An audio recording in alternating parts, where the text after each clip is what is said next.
मिनाहिल, मुझे तुमसे इतनी बड़ी बेवकूफ़ी की उम्मीद नहीं थी। आखिर कैसे तुमने इतनी बड़ी गलती कर डाली? अपने हाथों से कैसे साइन कर डाले? मुझे तो कुछ समझ नहीं आ रही कि तुम इतनी बेवकूफ़ आखिर कैसे हो सकती हो?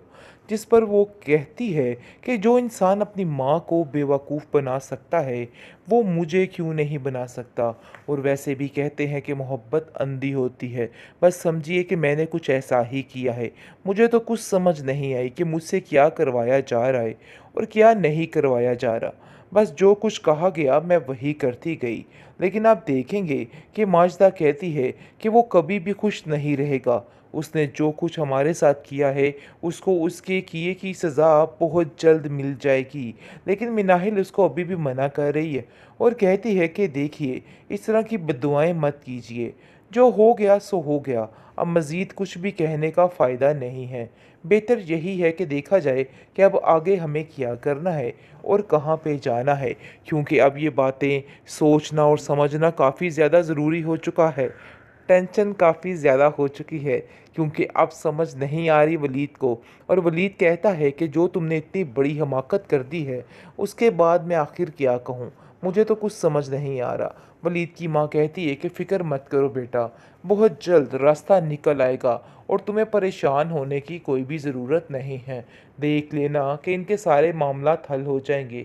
लेकिन मिनाहिल इस चीज़ पर हैरान है कि कितनी चालाकी के साथ जैन ने ये सारा कार्रवाई की। उसको बिल्कुल समझ नहीं आई कि उसके साथ क्या हो रहा है और क्या नहीं हो रहा।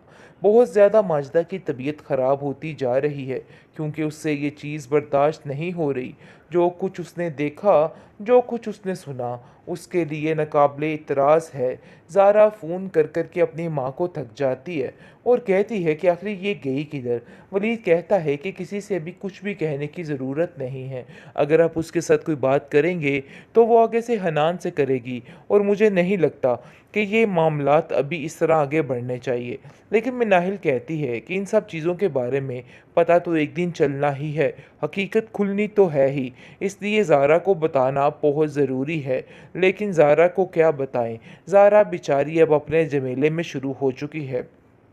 बहरहाल काफ़ी ज़्यादा बात करने की कोशिश कर रही है माजदा के साथ ज़ारा, लेकिन वो उसको हर बार की तरह टाल देती है और टाल मटोल करके उसको इधर उधर का बहाना बनाकर फ़ोन बंद कर देती है। ज़ारा को शक हो रहा है कि आखिर ऐसी क्या बात है जो मुझसे बात नहीं की जा रही।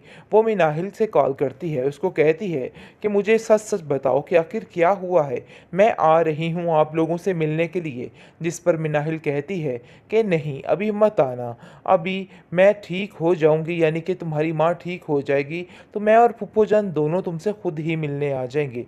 इसलिए तुम्हारे घर में शादी का माहौल है, तुम्हें उधर ध्यान देना होगा। यानी कि बहाना बनाकर टाल दिया जाता है।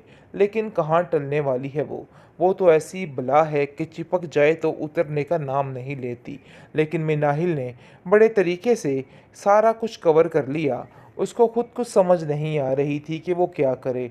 टेंशन उसके लिए इस कदर बढ़ चुकी थी कि बस हर तरफ उसको टेंशन ही टेंशन दिखाई दे रही थी। उसको कुछ समझ नहीं आ रही कि वो क्या करे। लेकिन आप देखेंगे कि बातों को बढ़ावा नहीं दे रही मिनाहिल, और तसल्ली दे रही है अपनी फूफो जान को कि आपको फ़िक्र करने की, परेशान होने की ज़रूरत बिल्कुल भी नहीं है। सारे मामले ठीक हो जाएंगे और संभल जाएंगे। मैं सिर्फ़ और सिर्फ यही आपसे कहना चाहती हूँ। दूसरी तरफ वलीद की माँ काफ़ी ज़्यादा परेशान है इन लोगों की वजह से।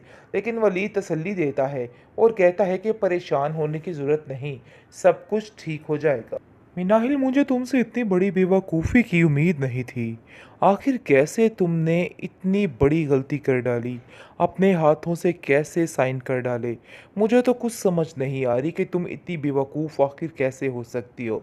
जिस पर वो कहती है कि जो इंसान अपनी माँ को बेवकूफ़ बना सकता है, वो मुझे क्यों नहीं बना सकता? और वैसे भी कहते हैं कि मोहब्बत अंधी होती है। बस समझिए कि मैंने कुछ ऐसा ही किया है। मुझे तो कुछ समझ नहीं आई कि मुझसे क्या करवाया जा रहा है और क्या नहीं करवाया जा रहा। बस जो कुछ कहा गया मैं वही करती गई। लेकिन आप देखेंगे कि माजदा कहती है कि वो कभी भी खुश नहीं रहेगा। उसने जो कुछ हमारे साथ किया है, उसको उसके किए की सज़ा बहुत जल्द मिल जाएगी। लेकिन मिनाहिल उसको अभी भी मना कर रही है और कहती है कि देखिए, इस तरह की बद्दुआएं मत कीजिए। जो हो गया सो हो गया, अब मज़ीद कुछ भी कहने का फ़ायदा नहीं है। बेहतर यही है कि देखा जाए कि अब आगे हमें क्या करना है और कहाँ पे जाना है, क्योंकि अब ये बातें सोचना और समझना काफ़ी ज़्यादा ज़रूरी हो चुका है। टेंशन काफ़ी ज़्यादा हो चुकी है, क्योंकि अब समझ नहीं आ रही वलीद को, और वलीद कहता है कि जो तुमने इतनी बड़ी हमाकत कर दी है, उसके बाद मैं आखिर क्या कहूँ? मुझे तो कुछ समझ नहीं आ रहा। वलीद की माँ कहती है कि फ़िक्र मत करो बेटा, बहुत जल्द रास्ता निकल आएगा और तुम्हें परेशान होने की कोई भी ज़रूरत नहीं है। देख लेना कि इनके सारे मामलात हल हो जाएंगे। लेकिन मिनाहिल इस चीज़ पर हैरान है कि कितनी चालाकी के साथ ज़ैन ने ये सारा कार्रवाई की। उसको बिल्कुल समझ नहीं आई कि उसके साथ क्या हो रहा है और क्या नहीं हो रहा। बहुत ज़्यादा माजिदा की तबीयत ख़राब होती जा रही है, क्योंकि उससे ये चीज़ बर्दाश्त नहीं हो रही। जो कुछ उसने देखा, जो कुछ उसने सुना, उसके लिए नाकाबिले इतराज़ है। ज़ारा फ़ोन कर कर के अपनी माँ को थक जाती है और कहती है कि आखिर ये गई किधर। वलीद कहता है कि किसी से भी कुछ भी कहने की ज़रूरत नहीं है। अगर आप उसके साथ कोई बात करेंगे तो वो आगे से हनान से करेगी, और मुझे नहीं लगता कि ये मामलात अभी इस तरह आगे बढ़ने चाहिए। लेकिन मिनाहिल कहती है कि इन सब चीज़ों के बारे में पता तो एक दिन चलना ही है, हकीकत खुलनी तो है ही, इसलिए ज़ारा को बताना बहुत ज़रूरी है। लेकिन ज़ारा को क्या बताएं? ज़ारा बेचारी अब अपने झमेले में शुरू हो चुकी है। बहरहाल काफ़ी ज़्यादा बात करने की कोशिश कर रही है माजिदा के साथ ज़ारा, लेकिन वो उसको हर बार की तरह टाल देती है और टाल-मटोल करके उसको इधर-उधर का बहाना बनाकर फ़ोन बंद कर देती है। ज़ारा को शक हो रहा है कि आखिर ऐसी क्या बात है जो मुझसे बात नहीं की जा रही। वो मिनाहिल से कॉल करती है, उसको कहती है कि मुझे सच-सच बताओ कि आखिर क्या हुआ है? मैं आ रही हूँ आप लोगों से मिलने के लिए। जिस पर मिनाहिल कहती है कि नहीं, अभी मत आना, अभी मैं ठीक हो जाऊँगी, यानी कि तुम्हारी माँ ठीक हो जाएगी, तो मैं और फूफो जान दोनों तुमसे खुद ही मिलने आ जाएँगे। इसलिए तुम्हारे घर में शादी का माहौल है, तुम्हें उधर ध्यान देना होगा।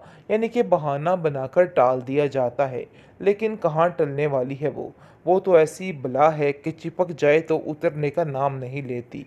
लेकिन मिनाहिल ने बड़े तरीके से सारा कुछ कवर कर लिया। उसको खुद कुछ समझ नहीं आ रही थी कि वो क्या करे। टेंशन उसके लिए इस कदर बढ़ चुकी थी कि बस हर तरफ उसको टेंशन ही टेंशन दिखाई दे रही थी। उसको कुछ समझ नहीं आ रही कि वो क्या करे। लेकिन आप देखेंगे कि बातों को बढ़ावा नहीं दे रही मिनाहिल, और तसल्ली दे रही है अपनी फूफो जान को कि आपको फ़िक्र करने की, परेशान होने की ज़रूरत बिल्कुल भी नहीं है। सारे मामले ठीक हो जाएंगे और संभल जाएंगे। मैं सिर्फ़ और सिर्फ़ यही आपसे कहना चाहती हूँ। दूसरी तरफ वलीद की माँ काफ़ी ज़्यादा परेशान है इन लोगों की वजह से, लेकिन वलीद तसल्ली देता है और कहता है कि परेशान